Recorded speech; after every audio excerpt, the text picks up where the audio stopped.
When we last saw him leaving hospital, he may have looked frail, but Prince Philip has been so perennial, such an enduring public figure, that this day would always come as a shock. The notice outside Buckingham Palace announced, "It is with deep sorrow that Her Majesty the Queen has announced the death of her beloved husband, His Royal Highness the Prince Philip, Duke of Edinburgh. His Royal Highness passed away peacefully this morning at Windsor Castle."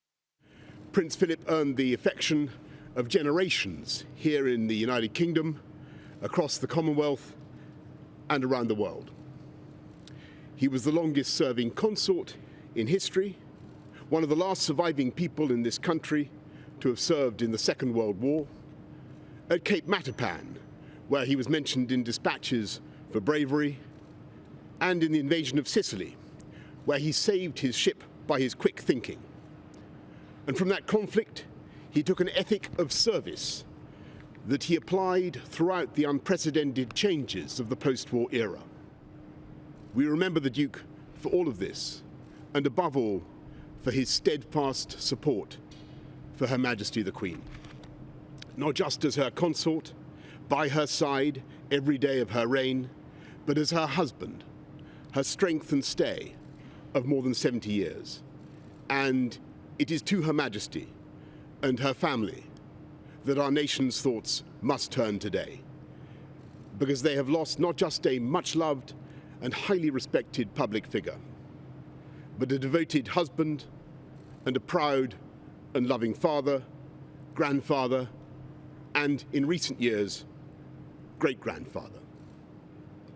Speaking on their golden wedding anniversary, Her Majesty said that our country owed her husband a greater debt than he would ever claim or we shall ever know. And I'm sure that estimate is correct. So we mourn today with Her Majesty the Queen. We offer our condolences to her and to all her family.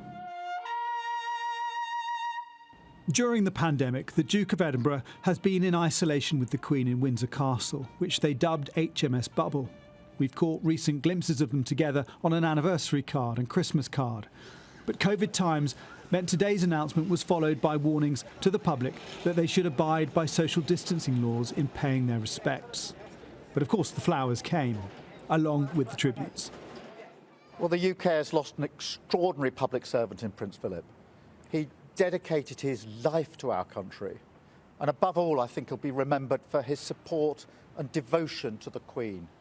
And all of our thoughts are with the Queen, the royal family and the British public as they come together to mourn this huge loss. I always really enjoyed spending time with the Duke of Edinburgh and talking to him. Of course, I don't pretend that I knew him well, but I met him on many different occasions, particularly at Balmoral. And he was very different to the public characterisation that we often heard and read about. He was a very thoughtful man, an exceptionally interesting man to talk to. On behalf of the Welsh Government and people in all parts of Wales, I offer our deepest condolences to Her Majesty the Queen, Her Majesty's children and their families on this sad occasion. Prince Philip was widely respected for his active and dedicated service to the country and for his steadfast support to Her Majesty the Queen throughout her reign. He had a strong interest in Northern Ireland, and I had the privilege of meeting him here on a number of his many visits. She was head of state, he was head of the family. It was a partnership that won hearts through service to this country. Whatever your views on the monarchy, it's indisputable that the Queen is very popular. She's brought a long period of stability to the crown, and she couldn't have done it without Prince Philip. The naval man gave up his calling to steer this ship, and he's done it through 70 turbulent years. Once they were the modern couple, lifting a country recovering from war, navigating the new media of television, nurturing as best they could a family in the spotlight. He was the Queen's ballast and closest confidant. At 6 o'clock, a bell rang at Westminster Abbey. And it continued once every minute for 99 minutes, the number of years of his life.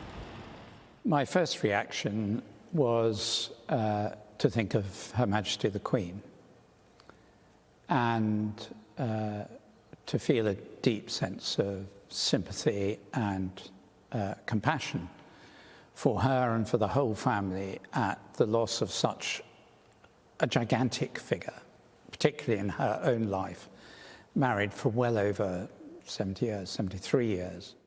Prince Philip's legacy will be in the charities he supported, and especially the Duke of Edinburgh award. Are you well, sir?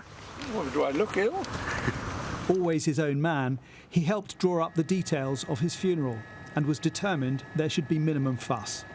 Plans will be restricted by COVID, but the country will want to commemorate the man who managed to forge his own path as the longest royal support act in history to the country's longest reigning monarch. Jason Farrell, Sky News.